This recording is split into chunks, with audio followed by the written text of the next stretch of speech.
Two versions of Bloody Mary for every win.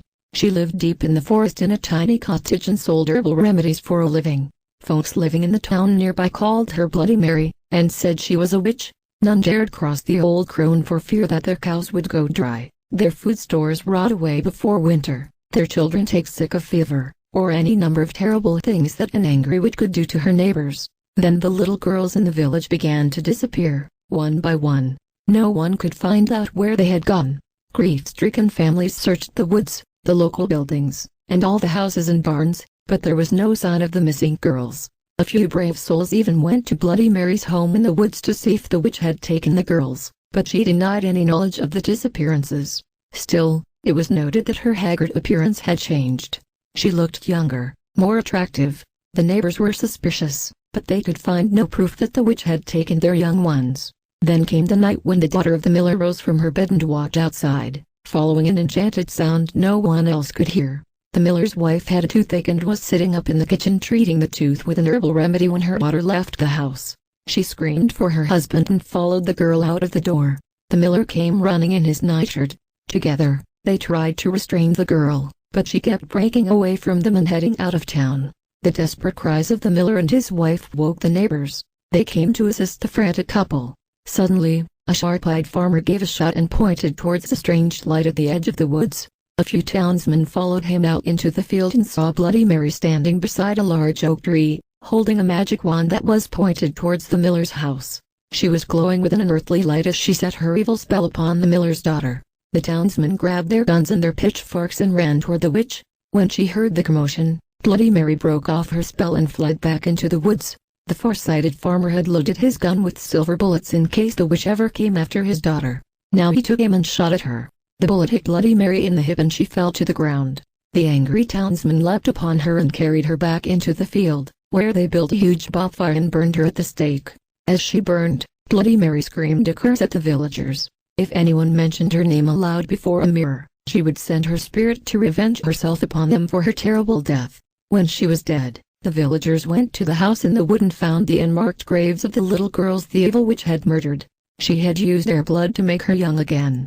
From that day to this, anyone foolish enough to chant Bloody Mary's name 3 times before a darkened mirror will summon the vengeful spirit of the witch. It is said that she will tear their bodies to pieces and rip their souls from their mutilated bodies. The souls of these unfortunate ones will burn in torment as Bloody Mary once was burned, and they will be trapped forever in the mirror.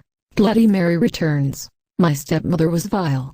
I guess most kids think that when their father remarries. But in this case, it was true. She only married father because he was rich, and she hated children. There were 3 of us, me, Marie, my middle brother Richard and my youngest brother Charles. We were the price my stepmother Gerda paid for being rich, and we were all that stood between her and inheriting father's money when he died. So she took steps against us. She sent my youngest brother Charles away to boarding school overseas. It had a good, scholarly reputation, but it also had the reputation for being a hard school that was full of bullies and strict discipline. Not a place where a delicate child like Charles, who had been sickly as a baby, would thrive. He was miserable there. Somehow, Gerda contrived to keep him there for all but the summer holidays, and when he came home the first year he was pale and thin with dark circles under his eyes that looked like bruises. He cried, he actually cried, when father told him he had to go back to the school. But father didn't listen to him. Gerda thought it would be good for Charles to go there, and so Charles went. I did everything I could, encouraging letters and daily phone calls, until Gerda said it was too expensive and restricted calls to 5 minutes once a month. I even got father to book me a ticket to Europe so I could visit Charles. Gerda was enraged when she found out. Her blue eyes went so cold it made chills run up my spine, and her pink mouth thinned into a bitter line that bade ill for me since I had dared to interfere. 2 days before my plane left for Europe, the school called and told us that Charles had climbed up to the tallest tower and flung himself off. He was dead. Father was shocked, of course, and Gerda was quietly triumphant. For a few months, father paid more attention to Richard and myself than he had since our mother died. But Gerda was beautiful and had winning ways about her that soon drew my father's attention away. And now that one of her hated stepchildren was dead, she focused on another. Poor Richard was next. Richard was a sturdy chap who was about to enter high school, and he was really into sports. He would have thrived at the boarding school that had killed Charles. So Gerda sent him to an arts school instead. He hated it, but Gerda had told father he had talent, so there he went. You'd think my father would have learned his lesson with Charles, but Richard was a survivor, and he grimly practiced piano and violin when he would rather have played soccer and football. But Gerda was clever. She introduced Richard to a couple of high school boys who were everything Richard craved to be: rich, popular, on the football team, and into drugs. Gerda made sure Richard had a very large allowance, and kept increasing it as Richard was drawn deeper and deeper under the influence, until one day Richard overdosed, and Gerda only had one stepchild left, me. I was sure that Gerda knew Richard was doing drugs in his room that day.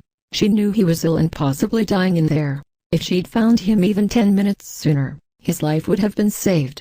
So said the doctor, and I believed him. But father wouldn't believe me. He was angry whenever I said anything against Gerda, and told me to hold my tongue. Still, I knew I was next, and I was sure that father would not live long after willing his fortune over to his wife. I decided that if Gerda got too bad, I would run away and live secretly with my aunt in New Jersey until I turned 18. From the moment Richard's body was found in his room, I forced myself to be a model child.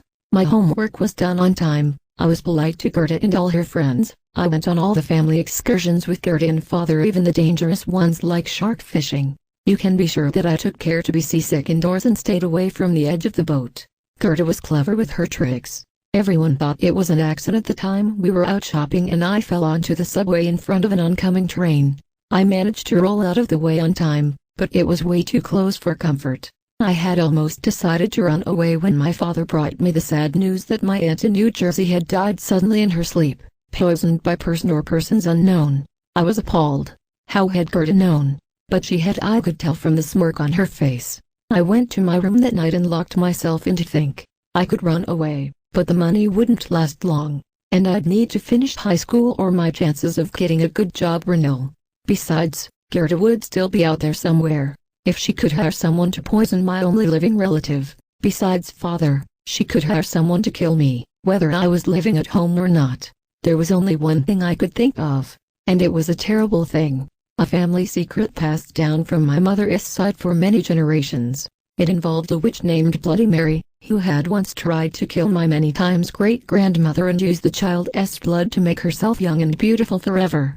The witch had been stopped by the child's father, my many times great-grandfather, in the nick of time, and the witch had cursed him as she burned at the stake. Cursed his mirror, and the mirrors of all the men who had condemned her to death at the stake, so that anyone saying her name in front of those mirrors would invoke her vengeful spirit.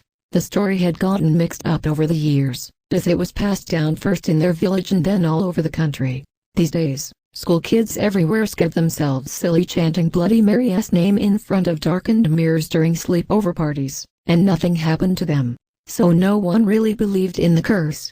Of course, no one knew the real story of Bloody Mary. That was a deep secret handed down by the villagers of long ago. But I was a direct descendant, and I knew how to summon the witch. You had to use a mirror owned by someone in the direct bloodline of one of the original families that lived in Bloody Mary's village. And the witch's name must be spoken by candlelight a certain number of times in their native tongue. It was an evil thing to do, I knew. But it was the only way to save my life. It was either Gerda or me. If I didn't fight back, I was dead. So I took my hard-earned money and went out to a specialty store to buy hand-dipped beeswax candles. Black ones. I followed my mother's directions carefully, placing them at certain intervals around the living room so that they reflected in the huge mirror behind the couch. Then I lit each one, speaking the spell passed down in my mother's family, and I waited. Father was away on a business trip, and Gerda was out at a party with her latest boyfriend. She came home late, and scolded me for staying up to study. Her voice was playful and light. I hated that voice. It made her sound like she was nice. But there was also a note of suspicion underlying her words, and she stared hard at the flickering black candles. Holding a sans, "Little Mary?" she asked, emphasizing the word little, knowing I hated when she called me that. "I just like working by candlelight," I said mendaciously, turning a page in my textbook. Gerda frowned. "You know, little Mary, I think it's time we had a talk," she said, walking over to the mirror behind the couch and primping her hair. "Yes," I said softly. "We should. You killed my brothers, and my aunt, but I won't let you kill Emmy." Gerda laughed. "Yes, if you stood a chance against Emmy!" She said, fluffing her long blonde hair up behind her shoulders. I spoke the name of Bloody Mary in the native tongue of my ancestors. Once, twice, 3 times. Inside the mirror, the image of Gerda burst into flames, and another face looked out. It was the malevolent face of a twisted old crone, ruined with age, and altogether evil. I ducked behind the chair as Gerda gave a scream of sheer terror, her eyes fixed on the witch. As I watched from my hiding place, heat burst forth from the mirror, blistering her beautiful alabaster skin. I could hear the flames roaring as the witch laughed heavily and held out her arms toward my stepmother. "Gerda," crooned Bloody Mary, "come to me, Gerda." And she took my stepmother into her arms. Gerda's terrified scream was suddenly cut off. The flames disappeared as suddenly as they had come. When I peeked out from behind the couch, Gerda and Bloody Mary were gone. I called Father at his hotel the next morning to tell him that Gerda hadn't slept at home. Well, it was true. He wasn't pleased. He called a few of her friends from his hotel room, and quickly discovered she had been carrying on with another man. With several, if the truth be known. Father hated infidelity. He flew home at once to confront Gerda, but she was still missing. Presumed run away with one of her flames. Somehow, Father managed to divorce Gerda without ever trying to find her. And since she had no family in the area except us, everyone accepted the cover story, and no one ever tried to locate her. Gerda was gone for good.